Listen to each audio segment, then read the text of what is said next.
Hi hello నమస్తే welcome back to our channel. చూడండి ఎంత పెద్ద పాట్ తెచ్చిన, బడ్స్ ఉన్నప్పుడు తెచ్చిన మంచిగా పూలు అయిపోయినాయి.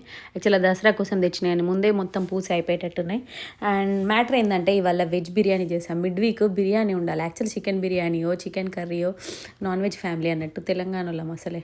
సో అది తినాలని ఉంది కానీ సరే ఇప్పుడైతే ప్రస్తుతానికి లెఫ్ట్ ఓవర్ కొంచెం పన్నీర్ ఉంది, దాంతో కొన్ని వెజ్జీస్ వేసి బిర్యానీ చేద్దామని ప్లాన్ చేసా. ఎంత మంచిగా టర్న్ అవుట్ అయిందో, సేమ్ చికెన్ బిర్యానీ లాగానే ఇట్లా చేసుకోవచ్చు. మన రొటీన్ ఏంటంటే ఆనియన్స్ కట్ చేసుకొని ఆనియన్స్ ఆయిల్లో వేయించుకోవాలి. ఆ ఆయిల్ బిర్యానీకి వాడాలన్నమాట మ్యారినేషన్లో.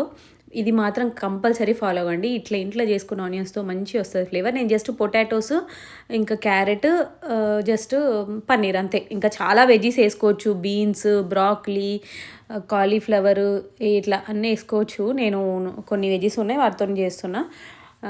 అండ్ ఇంకా మామూలుగా రైస్ కోసం వాటర్ పెట్టుకొని అన్ని మసాలాలు వేసుకొని salt important, salt, ginger garlic ఇవన్నీ వేసుకొని, మీరు నా మటన్ బిర్యానీ వీడియో ఫాలో అయినా మీకు అర్థమైపోతుంది ఏవేవి వాడాలో.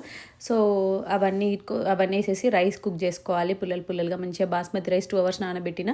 సో ఇట్లా జస్ట్ ఫస్ట్ ఏమో పొటాటో ఇంకా క్యారెట్ కుక్ అంటే 10 minutes అట్లా కొంచెం ఆనియన్స్ వేయించుకున్న ఆయిల్ వేసి కుక్ చేసుకోవాలన్నమాట. దానిలో ధనియా పౌడరు, జీరా పౌడరు, కసూరి మేతి వేసేసి అన్నీ వేసి ఒక 10 minutes ఉంచి లెమన్ పిండేసి మనం కొంచెం గంజి నీళ్ళు తీసుకుంటాం కదా, ఆ గంజి నీళ్ళు పోసేసి పెరిగేసి అన్నేసి కొంచెం 10 minutes కుక్ చేయాలి. 10 minutes కుక్ అయినాక పన్నీర్ లాస్ట్కి వేయాలి.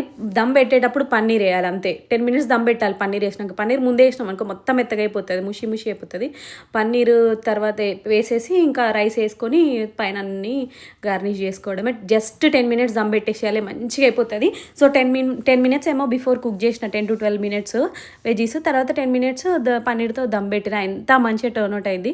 సో మీరు ఇట్లా ట్రై చేయండి. అండ్ రైస్ మాత్రం కంపల్సరీ ముందే నానబెట్టుకొని. Thank you for watching my video.